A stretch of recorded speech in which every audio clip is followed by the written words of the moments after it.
Those gut-sinking words that you just read are what hundreds of Americans have had to read, and ones that you don't ever want to read. So what should you do if you find yourself in a situation where you are reading those words? Hi, my name is Janelle, and I'm here to talk to you today about hurricane preparedness. We will go over disaster planning, what to pack ahead of time, and what you should do if you are caught in a hurricane. First is to have a game plan. Here's a checklist for home. Number 1, know how to turn off the gas, water, and electrical to your house. Number 2, have a full tank of gas and check up on any other maintenance on the vehicle. Number 3, practice an evacuation plan. Have a main one and then have a backup. Also, have a meetup location in case you get separated from your family or friends. Number 4, make copies of your important documents like driver's license, insurance, home deed, and important contact information.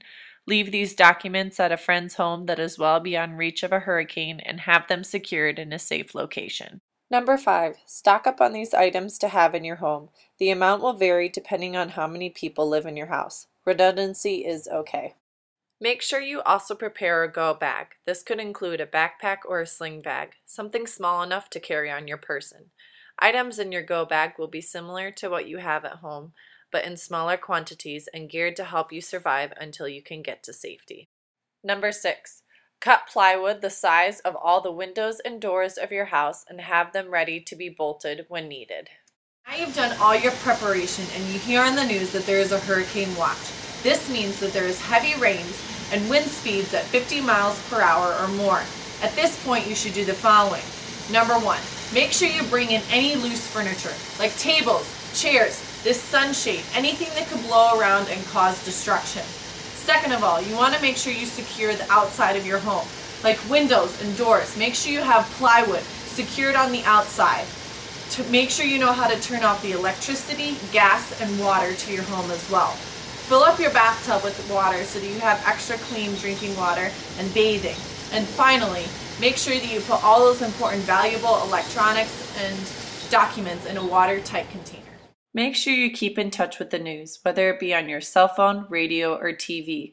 Also, make sure you contact your friend who is inland to let them know of your status and safety. Finally, move everyone in your home to a room on the first floor with no windows. Have your stored up items in this location and wait for further news. After some time of waiting, you hear the National Oceanic Atmosphere and Administration issue a hurricane warning. This means the hurricane will hit your location within the next 24 hours. So what should you do? First of all, you need to evacuate immediately. Time is very essential. Turn off any gas and utilities like electric and water. And make sure once you turn them off, you do not turn them on until a professional comes out and turns them on. Grab your loved ones, that go bag, pets, and pile into the car to get ready to leave. Once you're in your car, don't ditch it unless it is the last case scenario. That car will protect you against wind, rain, and debris. There is a great chance there will be flooding due to the rain and the storm surge, which will precede the hurricane.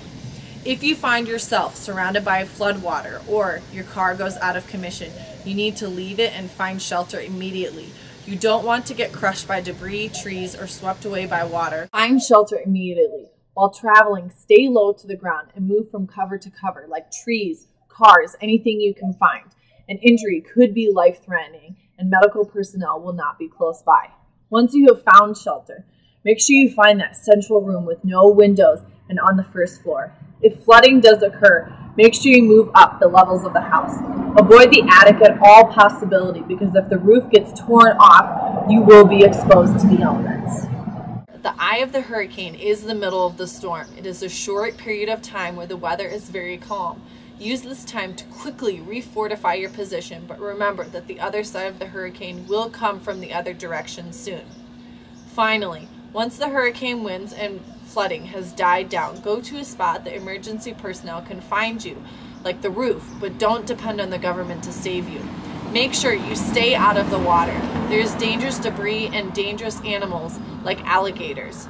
You can make a makeshift raft with airtight empty containers to get you to safety. 8 pounds of weight can be supported by 1 gallon of buoyancy.